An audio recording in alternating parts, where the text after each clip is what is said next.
Welcome to Puddle Jumpers RC. Today's video is going to be on the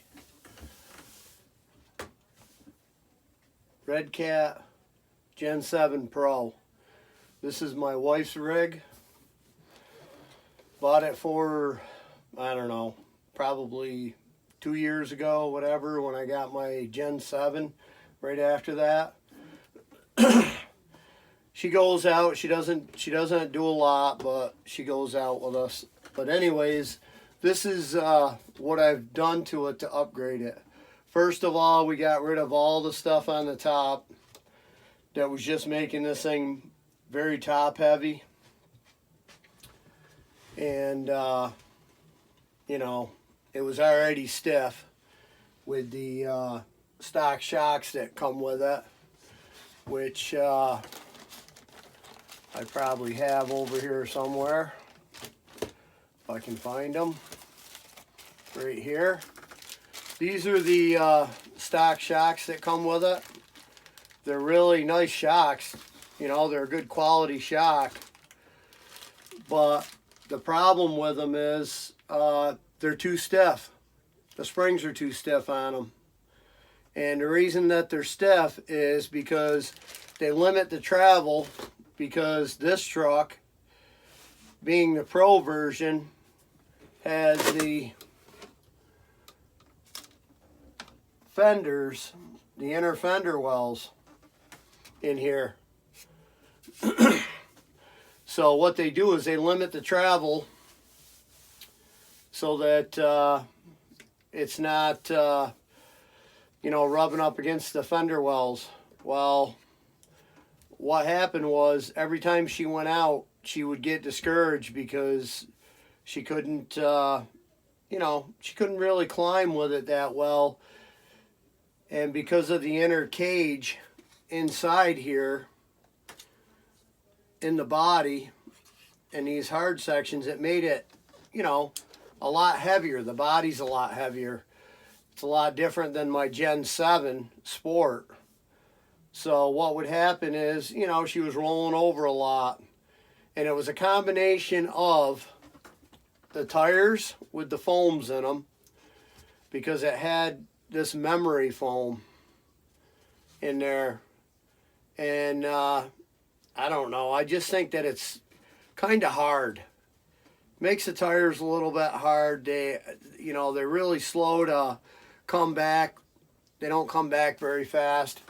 So what I did was I played around with a combination of tires, and these are the tires and rims off of my Gen 8 that I put on there.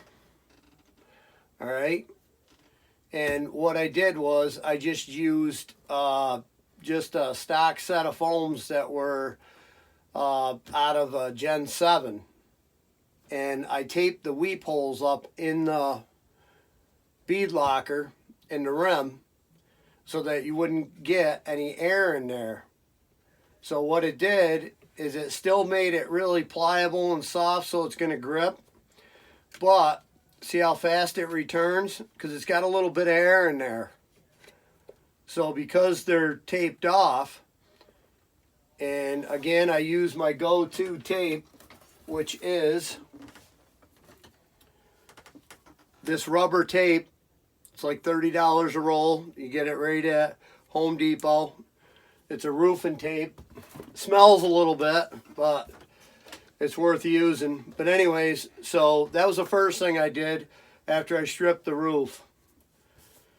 So I upgraded these tires, you know, did them, and really didn't cost me anything because I already had a spare set of foams. And these could be the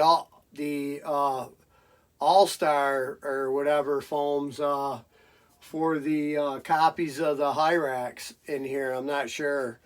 It's either that or 7s, but it's just a gray foam, you know, standard foams. But I mean, what a difference. I mean, the truck, it's perfect. Works really good on there.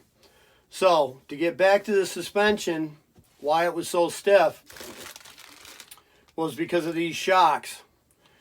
These shocks are just too stiff for this truck. It's oversprung. All right. And that's just because it was so heavy, because they had everything on it. So what I did was, you may be able to see in there, I don't know if you can or not, but I ordered a set of Gen 7 Sport shocks. And I installed them on her rig. All right. Had to modify it a little bit. I had to cut the wheel wells out here at an angle in the front. Okay, because now the amount of travel on this thing is the same as my 7. This thing will stinking, you can get a whole fist under it. Okay, and all the tires are still touching. It actually does still rub on the fender, on the front bumper a little bit. Okay, but I want you to take a look at this. See that? See how much softer this thing is? It actually lowered it a little bit too, so that now the links, they're not quite, running, running parallel with the body. They still have a little bit of angle, which is cool. But I mean, it's just so much nicer. I've taken this thing out and I've drove it a couple times, and this thing drives as good as my Gen 7 Sport, and it climbs just as good. No more off-camber flip overs, turnovers. The flex in it is awesome. Before, you could only get, maybe about that much flex out of it, and then it would be maxed out and it would pick everything right up. Now it goes all the way. It lets the suspension actually truly do what it's supposed to do. So, the other thing that I did install on this, okay, which was you can call it an upgrade, I guess, is I put the 20 kilogram servo in there, the one that you can get offline. I think I got it from Amazon, and I put the steel steering horn on there. But other than that, this thing is bone stock. I'm even running the nickel metal hydrate 7.2 battery, which is a 3800. I think I ordered that one. This one comes with a 3000. But I run all the nickel metal hydrates for her because she doesn't care about having, a lot of wheel speed or whatever. She's not. That's not how she drives. But it still has plenty of wheel speed with the with this because of the gearing. But I don't think I haven't replaced anything else on this thing other than that. And I added this light bar right here, which these are the lights. It looks like she lost one of her lens covers. Just notice that. But other than that, this thing is bone stock. Other than me putting the sports on it.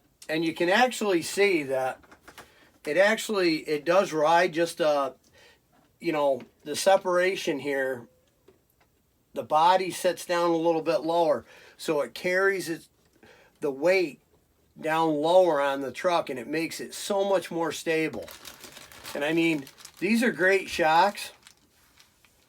They're a really nice shock. They're aluminum and they're adjustable, but they're just way too oversprung.